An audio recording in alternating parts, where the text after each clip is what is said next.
Para sa lahat na gustong mag-join sa YouTube, sa hindi pa join sa YouTube at gusto niyong pumasok dito sa YouTube at magiging vlogger. Ito yung sa inyo, ang gusto ni YouTube, ang ganito po ang gusto niya.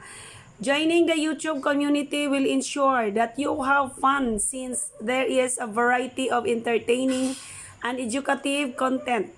Remember to uphold respect with posting, giving feedback or commenting on videos and content that you like, rating videos, participating in various YouTube contests, and sharing content on YouTube channels will enrich your YouTube experience.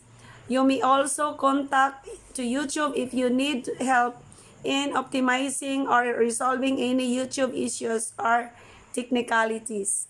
So, it is good to be here in YouTube. So, sa lahat po ng mga bago pa dito sa YouTube, pinaalala sa atin ni YouTube. Charorot. Yan ang pinaalala sa atin ni YouTube na is an atmosphere of entertainment. YouTube also ensures a variety of entertainment and educative content. So yan po ang ating content. Remember to uphold respect when posting. Remember to uphold respect when posting. When we post po mga ka-BEC, i-uphold po natin yung respect. And then remember to uphold respect. Then in commenting also on videos.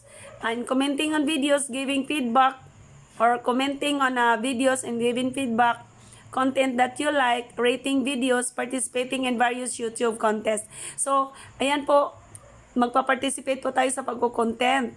Sa mga nagko-content at nagko-comment po tayo. Yan. At then, YouTube also ensures that our experience here will be an atmosphere of fun. And then, ito po mga ka-BEC, YouTube also will help us optimizing or resolving any YouTube issues or technicalities. Yan. Sana naman ay kung bago lang kayo sa channel ko, sana naman mag-subscribe.